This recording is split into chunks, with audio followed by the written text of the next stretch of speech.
Infelizmente, azar com as mulheres, mais uma vez, mas a vida tem que seguir, né?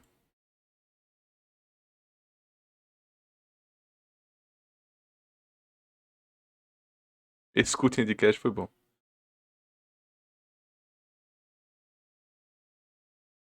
Vocês lembram onde nós estávamos? Impressionantemente, Gelpa hoje não está aqui conosco.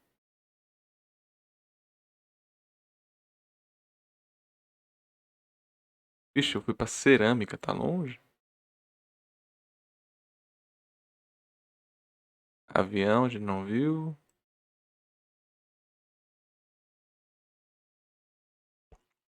Arthur, a gente viu. A árvore, asas e ascensão. Asfódelos, pronto. Asna, asno e assento. Será que dá pra ver astros? Ah, sim, dá pra ver astros sim hoje. Dá pra ver astros sim, dá pra ver fácil. Pronto.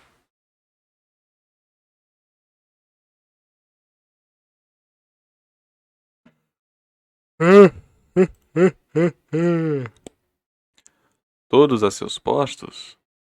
Então vamos de leitura. Yuhu! Sejam muito bem-vindos ao Dicionários Simbólicos do Dicionário, não, Dicionário dos Símbolos. Aqui estamos em uma leitura compartilhada para saber o que cada nome diz sobre o mundo exotérico e esotérico. Programa dedicado a tudo e a todos. Vamos lá. Asna. Arquiteto, heráldica. Seu formato de onda, vamos botar aqui, né? Asna é uma heráldica, né? Mas vamos lá. Aqui. Asuna. É.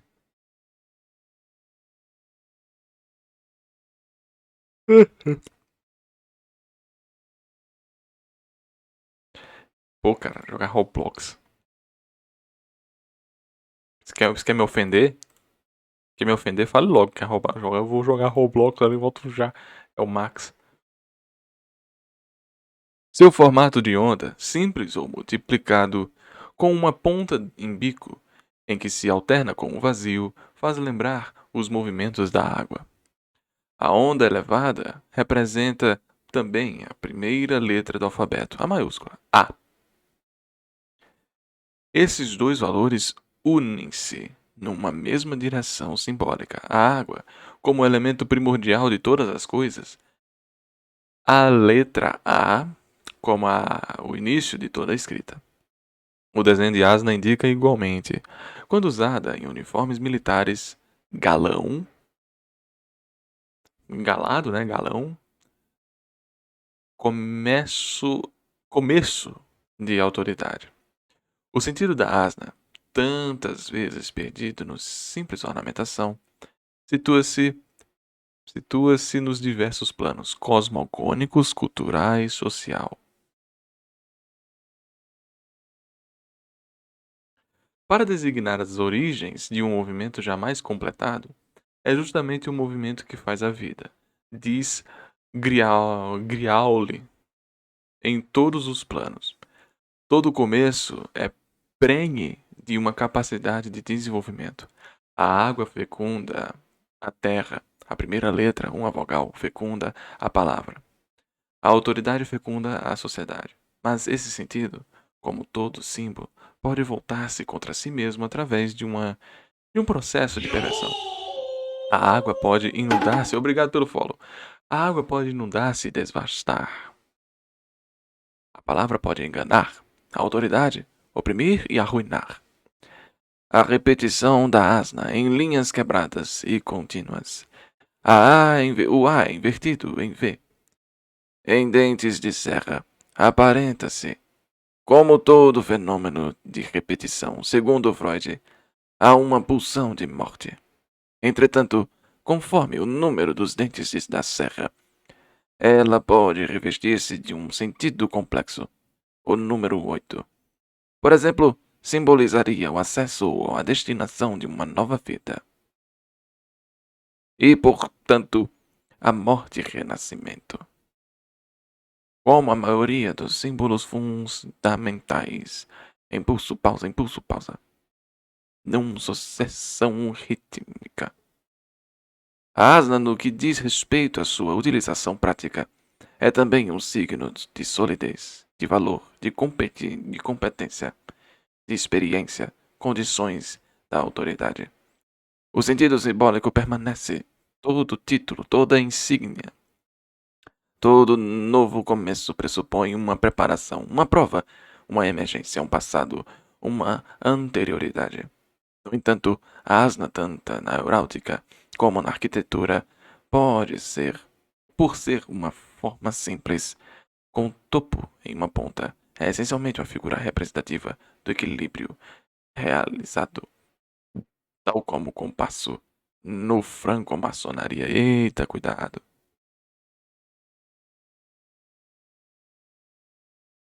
Cuidado com os marcianos.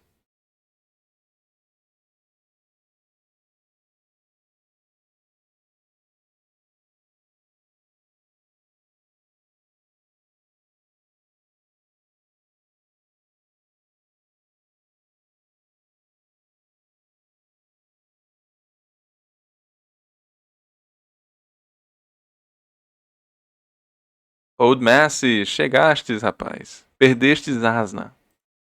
Não vou dizer, eu acho que Asna foi bem choca, viu?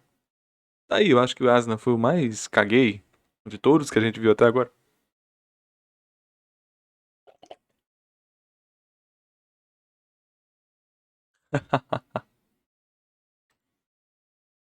Asno, jumenta. Aí, meus queridos, por que que o asno não é, não é um homem, né? Jumento macho. Não sei por quê.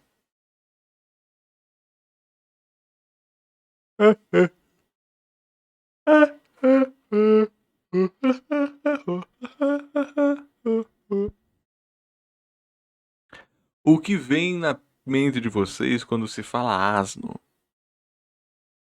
É óbvio, né? Vem o, vem o imbecil, um xingamento, né? Asno. O cara é um asno. Vem o bicho, obviamente. Se a gente fosse americano, vinha também os republicanos, né? Donkey. E, obviamente, é simbólica. Se algum de vocês forem cristãos, ou tem a jumenta que fala. No próprio Mahabharata também tem um jegue que fala. Tem. É uma função muito forte, né? Não sei se você sabe, mas é um bicho muito forte.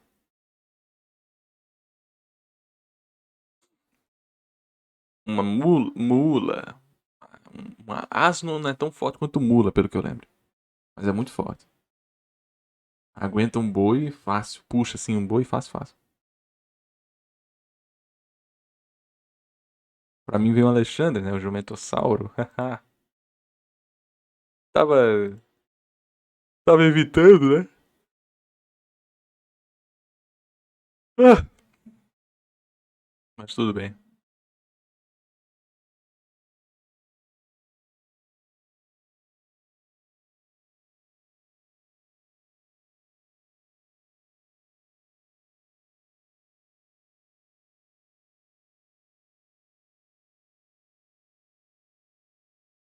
Voar, voar. Subir, subir. E por onde for. Rock do Bono. Será que o microfone pegou o rock do Bono? Tão fino agora.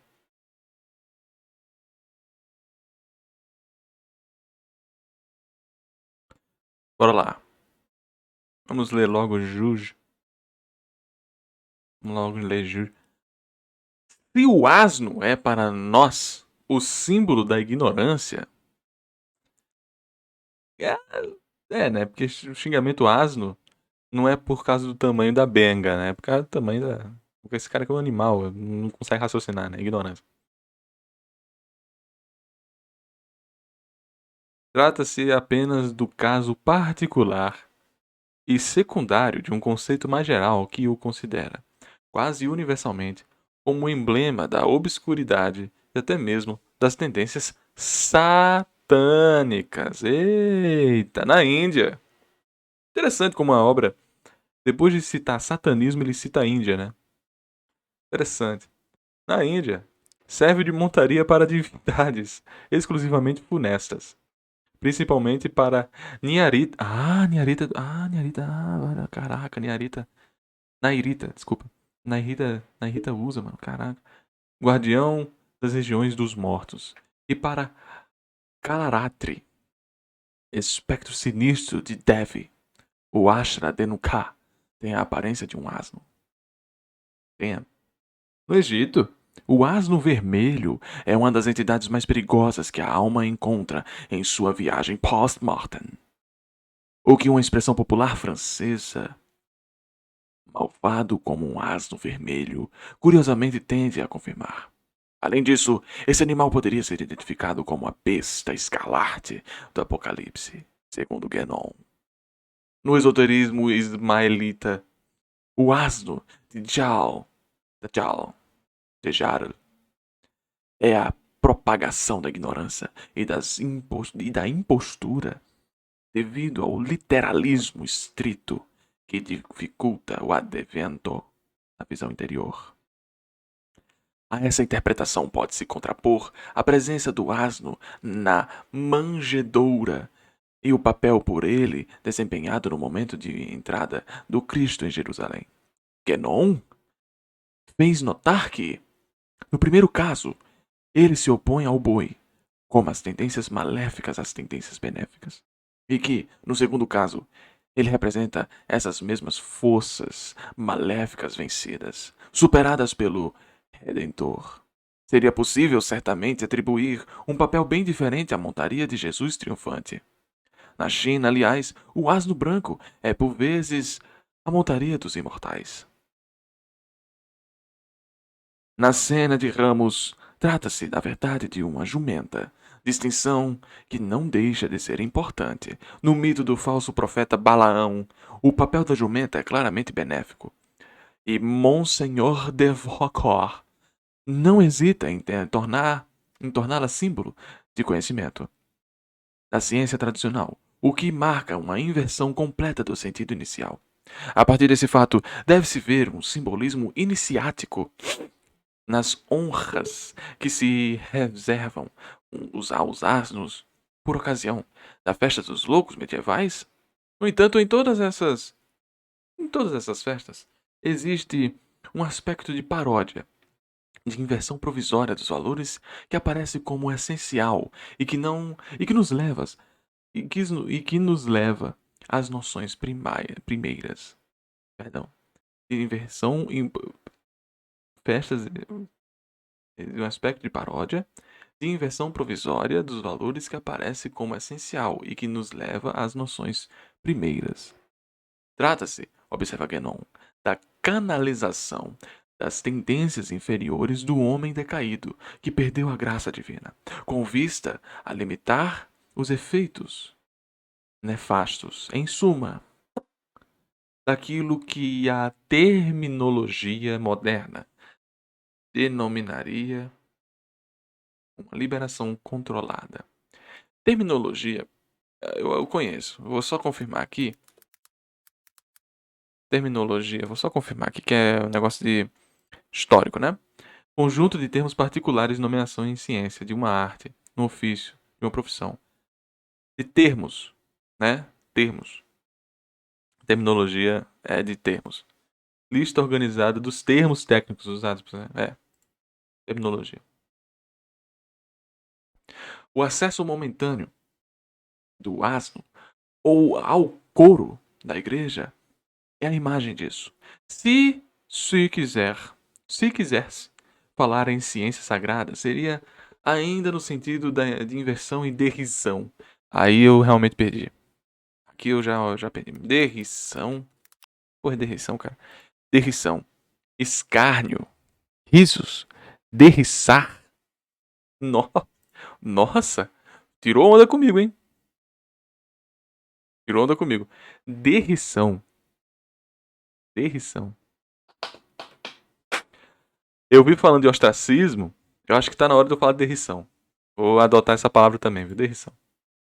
Através de um luciferanismo histriônico.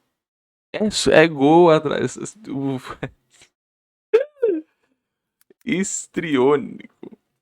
Histrionismo, né? Cara, é o Fortaleza, pô. Fortaleza contra o San Lorenzo. Fez 3-0. Aí você, caraca, o Fortaleza dominou o jogo, hein? 91, 92, 95. Esse foi o length, né, dos gols aí, 91, 92, 95. Não foi um domínio do jogo, foi 0-0. No tempo normal foi 0-0. Nos acréscimos, gol, gol, gol. Pronto, aqui, pô. Gol, gol, gol. Que desgraça e estricionismo.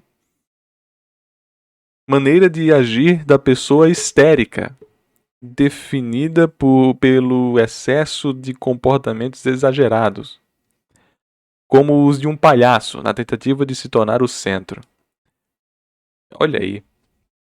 Então, estricionismo é histeria, só que sem o mene de ser uma doença. Ok.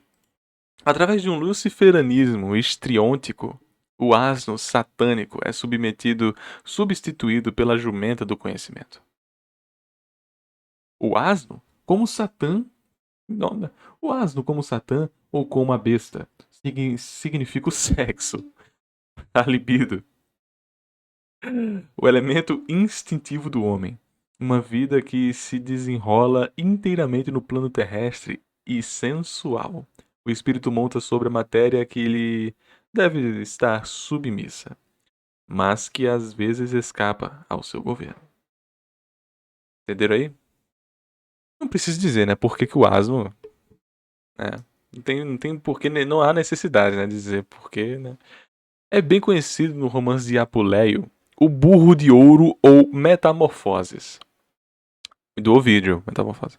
O escritor latino narra as transformações de um certo Lúcio que, de frequentar da alcova de uma cortesã sensual, chega à contemplação mística diante da estátua de Ísis. Uma série de metamorfoses ilustra a evolução espiritual de Lúcio. Sua transformação em asno é, diz Jean Bourgeois, comentando essas passagens, a manifestação concreta, o efeito visual e o castigo de seu abandono ao prazer da carne. A segunda metamorfose, aquela que lhe restitui a figura e personalidades humanas, não é apenas uma manifestação brilhante do poder salvador de Ísis, mas significa uma transição da infelicidade, das volúpias medíocres, da escravidão ao acesso cego, à felicidade sobrenatural e ao serviço da divindade todo-poderoso e providencial. Transição essa que é uma verdadeira ressurreição, a ressurreição interior. Quando torna a ser humano Lúcio, pode seguir a vida da salvação. Empenha-se no caminho da pureza, ter acesso às mais sublimes iniciações. Efetivamente, ele só penetra... que está lá. Só penetra na intimidade do conhecimento divino, depois de passar por uma série de provas que o elevam cada vez mais a de ter sido despojado da sua figura de asno e de novo revestido como a de um homem. O asno até tentaram aqui, hein? O castigo das orelhas de burro provém, certamente, da lenda segundo a qual Apolo transformou-se as orelhas do rei Midas em orelhas de asno, porque o rei preferira a música do templo de Delfos, os sons da flauta de Pan. Essa preferência é indicada, em linguagens simbólicas, as orelhas do asno, a busca das seduções materiais, em detrimento da harmonia do espírito e da predominância da alma. Interessante que a gente também vê isso em Pinóquio, né? Antes que vocês pensem que Pinóquio é uma série fofa, não. Pinóquio nem se preocupou com isso, preocupou sim. Se preocupou sim. Podem ver o clássico do início do século XX. Início mesmo. Acho que era 1908. Podem ver lá. E tem esse simbolismo todo aí. O menino sendo transformado em jegue, em asno. Enfim. Na descrição que faz da descida aos infernos, Pausânias ressalta a presença vizinha a carneiros negros, vítima de sacrifícios, de um homem sentado. Pela inscrição tem o nome de Ocno. É representado a traçar uma corda de junco, uma jumenta que lhe está ao pé. Vai comendo essa corda à medida que ele a traça. Conta-se, diz Pausânia, que esse Ocno era um homem muito trabalhador, cuja mulher era muito gastadeira. Por isso, tudo o que o marido conseguia juntar trabalhando, ela rapidamente gastava em comida. A alusão é transparente, pelo menos em relação à mulher. Seu enigmático marido, porém, não é destituído de interesse, pois completa o simbolismo da narrativa. Seu nome significa hesitação, indecisão. Sua presença nesse contexto sugere que se veja nele o símbolo de uma fraqueza, até mesmo de um vício. A hesitação que sistematicamente conduz a jamais tomar partido e a nunca levar os empreendimentos. A cabo os empreendimentos. Sob esse aspecto, o simbolismo da cena conjugal torna-se inteiramente transparente. A arte do Renascimento, tá certo. A arte do Renascimento, com a R maiúscula, então é período, né? Pintou diversos estados da alma, com os traços de um asno. O desencorajamento espiritual do monge, a depressão moral, a preguiça, o deleite melancólico, a estupidez, a incompetência, a teimosia, uma certa obediência um pouco tola. Os alquimistas veem no asno o demônio de 3 cabeças. Uma representação o mercúrio, a outra o sal e a terceira o enxofre, os 3 princípios materiais da natureza, o ser obstinado. Que isso, cara? Pô, a lore do Jumentossauro tá grande, hein? A lore? A lore? Pô, mano, o Alexandre foi longe aqui. No entanto, em certas tradições, o asno aparece como animal sagrado. Olha aí, ó. Deixou de ser o capeta, né, cara? Desempenha papel importante nos cultos apolíneos. Em Delfos, asnos eram oferecidos em sacrifício. O baú que servia o berço de Dioniso era carregado por um asno, animal que lhe era consagrado. Segundo uma outra tradição, esse sacrifício do asno seria de origem nórdica. Ninguém saberia, nem por mar nem por terra, encontrar a estrada maravilhosa que conduz aos festins dos hiperbóreos. Outrora, Perseu, chefe dos povos, sentou-se à mesa dos hiperbóreos e entrou em sua morada. Encontrou-os sacrificando ao deus magníficas hecatombes de asnos. Seus banquetes e suas homenagens não cessam de ser para Apolo a mais viva das alegrias. E Apolo sorri, vendo erigir-se a lubricidade das bestas por eles imoladas. Píndaro, 10º Pítica. Em Aristófanes,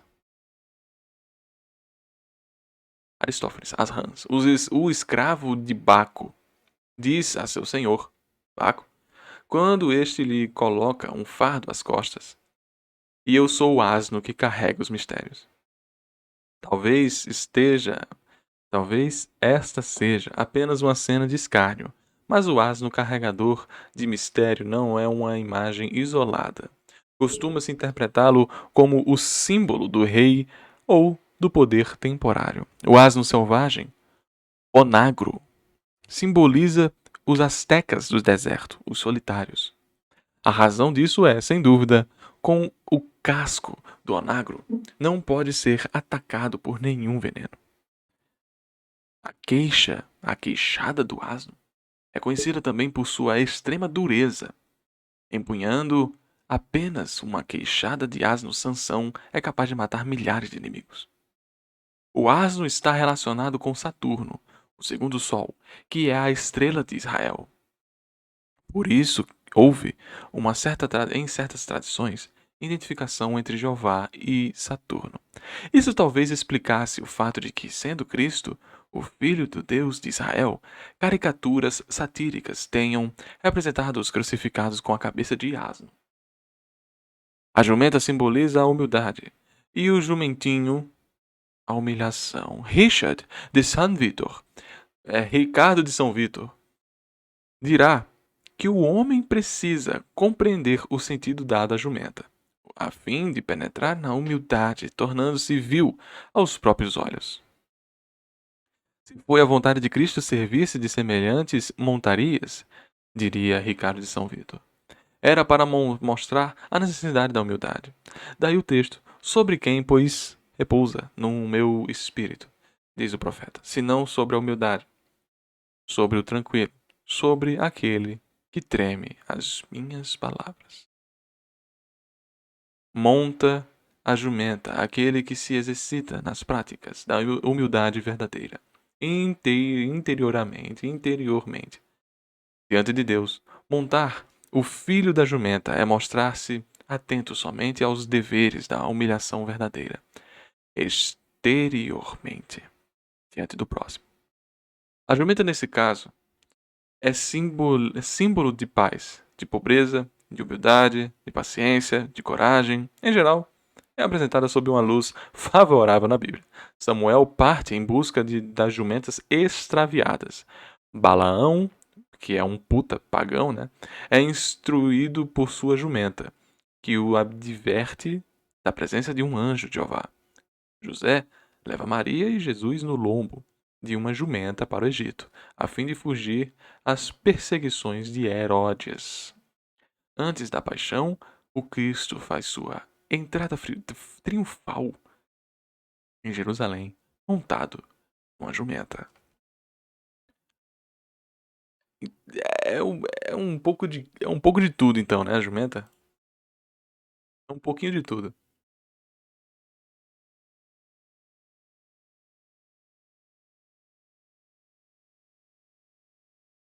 Era só um canalzinho de anime, cara. Vocês estão vendo aí, cara? Vocês estão vendo aí?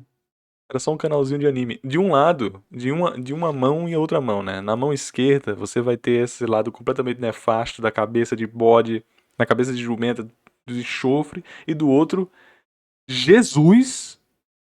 Jesus, o Cristo fez sua entrada triunfal em Jerusalém montado em uma jumenta. Ou seja, Alexandre Esteves, que já parece Jesus, né? Vem montado em Jumentossauro Vlog pra trazer as suas triunfais opiniões de anime, cara. E aí, dá pra vocês? Essa lore aí, ó. Eu vou falar pra ele hoje, cara.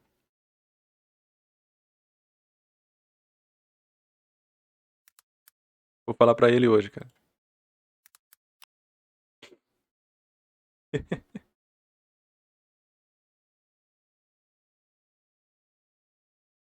O canal dele era um simbolismo esse tempo todo, bro. All this time.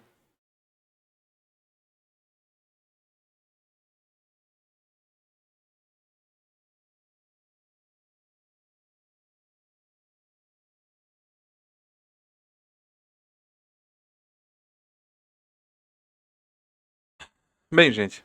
Não vou parar aqui, tá? Não vou parar aqui. Let's progress. Vamos pra Ascento e depois vamos pra Astros. E Astros, vocês podem até pensar, caraca, Igor, Astros é gigante. Não, não. Astros é bem pequenininho, gente. Astros é pequeno. Eu não sei por que Astros é pequeno, porque Astros é um negócio que dá pra ir longe, pra Cacilda, né? Mas ele quis ficar, quis ficar no ralo. Desbloqueei o Overthink 3, né? Desbloqueei, cara, desbloqueei.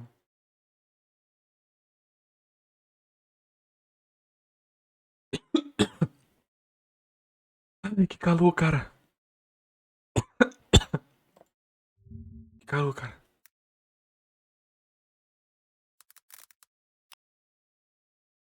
Meu Deus do céu. Meu Deus. Tá de manhã, cara. Tá de manhã. Vai tomar no cu 31, cara. Meu Deus. Calor, cara. Ai. Mereço. Ai. 30, bicho. Ligo o ar. Não, pô, eu só uso ar condicionado de manhã. De noite. Uma regra que eu tenho com meu pai é só usar de noite.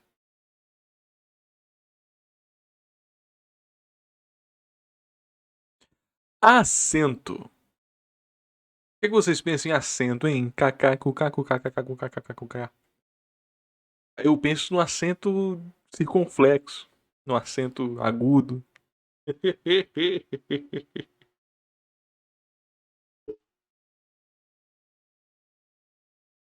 Sabe como foi que eu descobri que acento era com dois S? Quando eu era moleque, assim, sabe? Eu descobri que acento era com dois S. Porque a minha professora, ela deu o take, pô. Ela falou assim: Igor, qual é o verbo? Qual é o verbo que você usa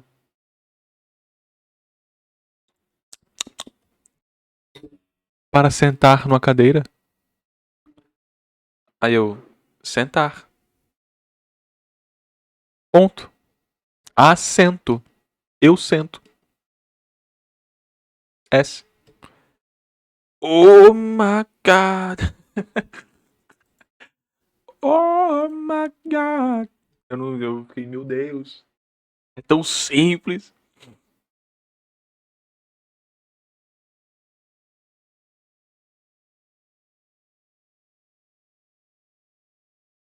Eu sento, tu sentas.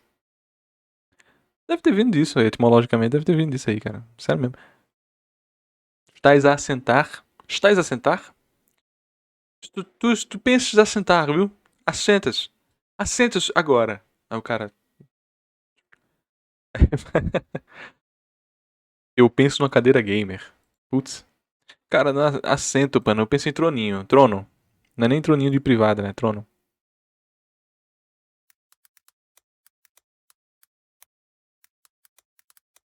Gente, eu vou mandar o áudio agora pro Alexandre.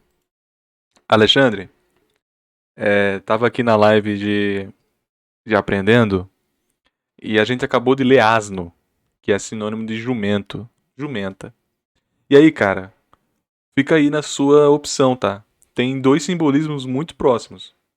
Um, de que você pode ser as três cabeças do capeta, com enxofre, com os três elementos da discórdia, ou um posicionamento, que é isso que eu já acho que foi o que você trouxe, né? Claramente você deve ter pensado nisso e não revelou pra ninguém, mas eu agora acabei de desmascarar.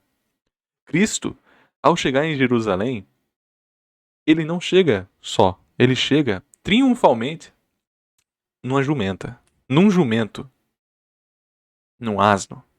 Ou seja, você que parece um Nazaré, você acaba de fazer um simbolismo de que você está por vir nessas léguas do mundo dos animes triunfalmente para trazer o conhecimento de Cristo, tal como Cristo trouxe conhecimento triunfal para Jerusalém. Cara. É isso? Era isso esse tempo todo? Você não me engana, cara. Você não me engana. Mandei o áudio aqui pra ele.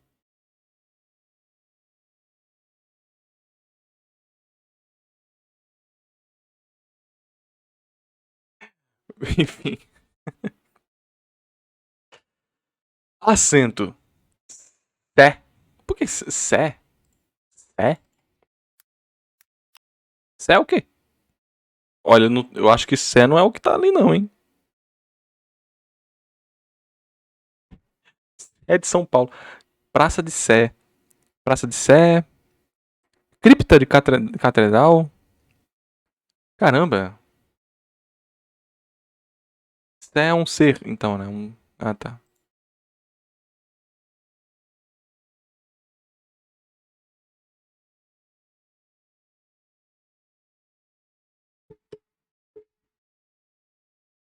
Pô, mano, você botou que ele era de Nova York, cara. Que porra é essa?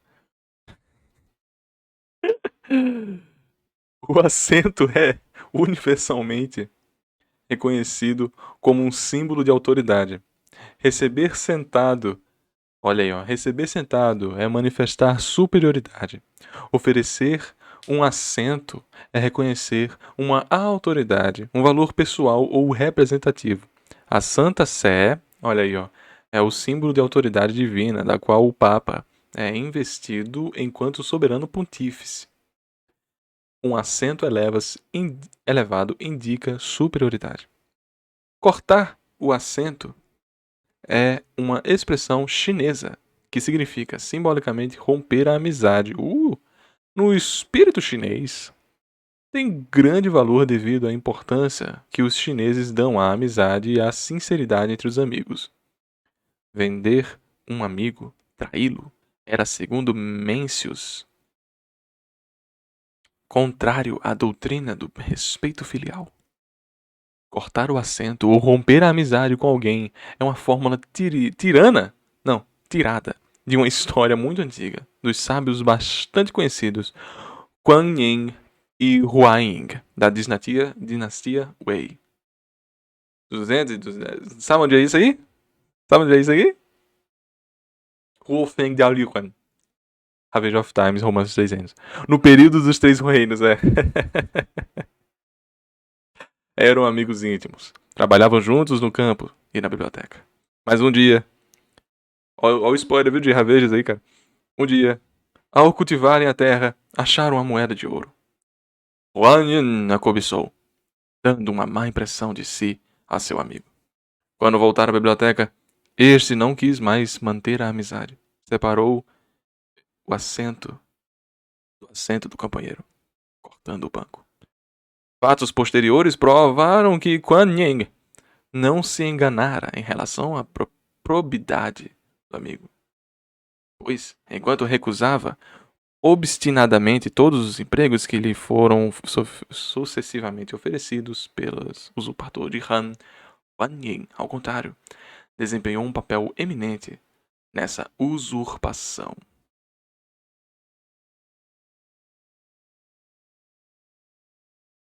Acho que era uma reportagem que falava da Arca de Noé que parou no Brasil.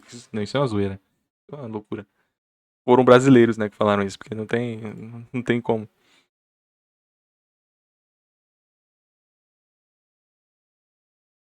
Parou no Brasil. A Arca de Noé parou no Brasil.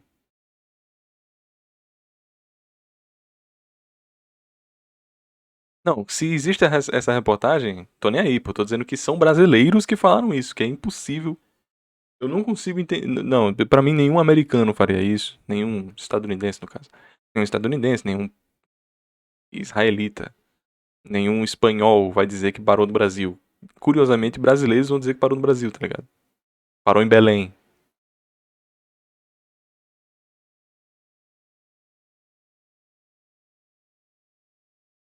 Record, né? Record é full cristã, né? Enfim. Astros. Aqui, esse aqui, gente, infelizmente é pequeno, por isso que eu não vou botar nenhuma imagem. Mas eu queria que fosse maior. Astros, o que vem na cabeça de vós? O que vos vem à cabeça quando vocês pensam em astros? Na minha, infelizmente, vem o Sacomani, né? Que tinha aquela série no SBT dos ídolos, só que não era ídolos, era astros. Cavaleiro do Zodíaco. Cara, cara, tu me salvou, velho. Finalmente alguém percebeu, cara. Tem anos, igual. Tem anos, cara. Ninguém nunca entendeu. Obrigado. Obrigado, minha missão tá completa. Finalmente eu posso transcender e sair deste plano. Era só isso que eu precisava, obrigado.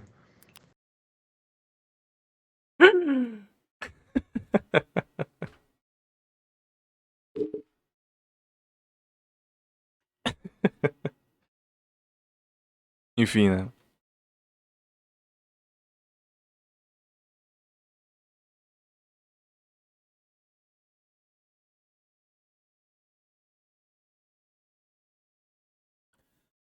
No baile nós é mídia, no baile os menor marola prende o balão. Celebridades, astros, né? Most alive living in a gangster's paradise.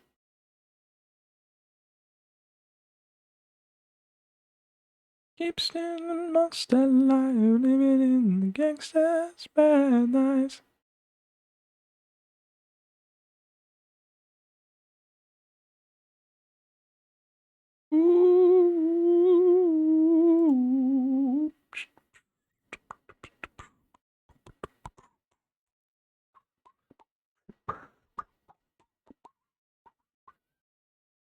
Continua com o Cavaleiro Zodíaco. Mas vamos ver então se ele vai falar de Cavaleiro Zodíaco? Vamos lá. Em geral, participam das qualidades da transcendência e da luz que caracterizam o céu, com martes de regularidade inflexível, comandada por uma razão natural e misteriosa ao mesmo tempo. São animados por um movimento circular. Meu objetivo que é o sinal da perfeição. conquista! Obrigadíssimo pelo follow, quem foi o rapaz? Não, isso é follow uma pinóia, foi din-din mesmo. Obrigado pelo sub. Bom dia, igual aí, chat. Cheguei agora. Infelizmente, chegastes logo no fim da conversa, mas vai ter mais live. Os astros são símbolos do comportamento perfeito e regular, como também de uma imarcessível, imarcessível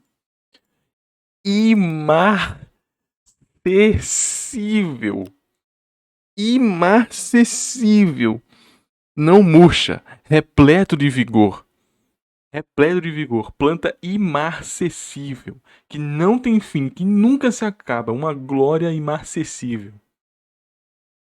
Porra! Beleza, não, beleza. Vou até ler aqui. Os astros são símbolos do comportamento perfeito e regular, como também de uma imarcessível e distante beleza. Vocês querem 70-0. 70-0. Vocês querem elogiar alguém agora? Tu és de uma beleza imarcessível. Imarcessível. Não, eu tô de cara, tô de cara. Tô de cara. E espriôntico, né? Histriôntico, derrisão. Teve outro também, que eu já esqueci. E agora é imarcessível, cara. Puta que pariu.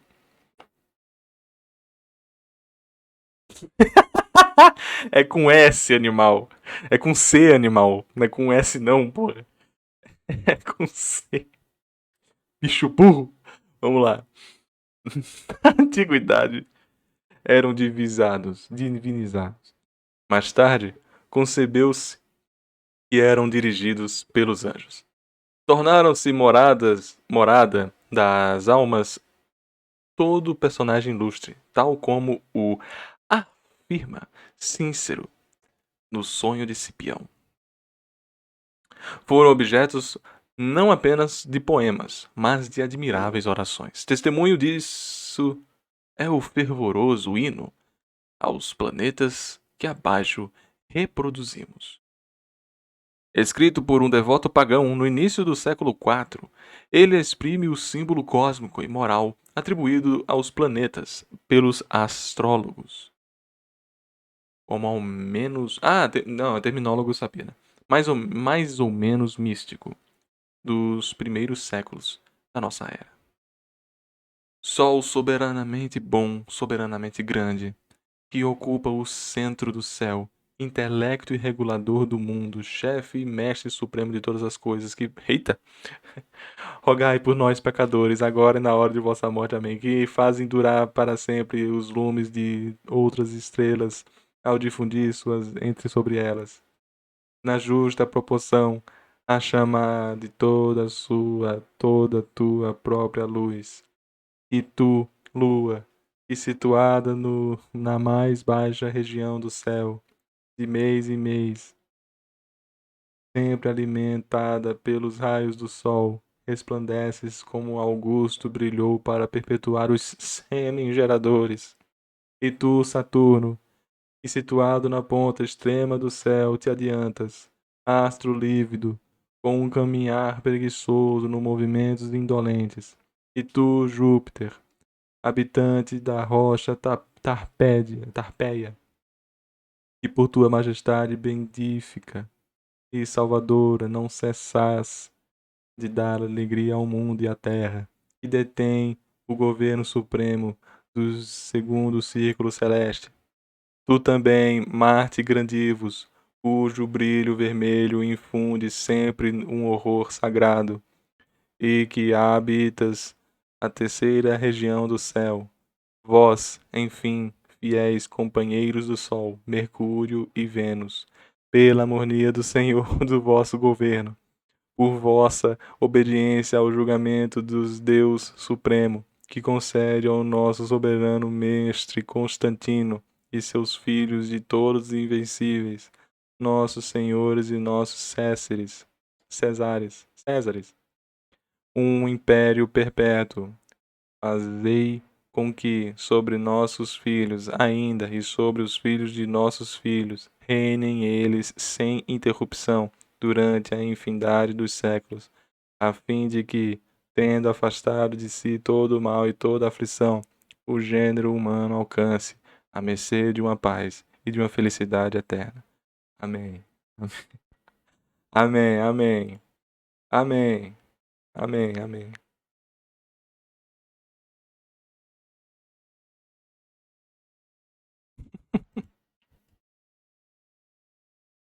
Engraçado, como é que o cara... A gente fica pensando assim, né? Pô, século IV. Século IV ele já sabia onde estava Marte, Júpiter, Saturno, Vênus, Mercúrio. Os caras sabiam nomear tudo, né? A astrologia não é do novo século, né, cara? Não é do século XX. Em nome do Pai, do Filho e do Espírito Santo. Amém. Amém. Gente, eu vou ao banheiro, volto já.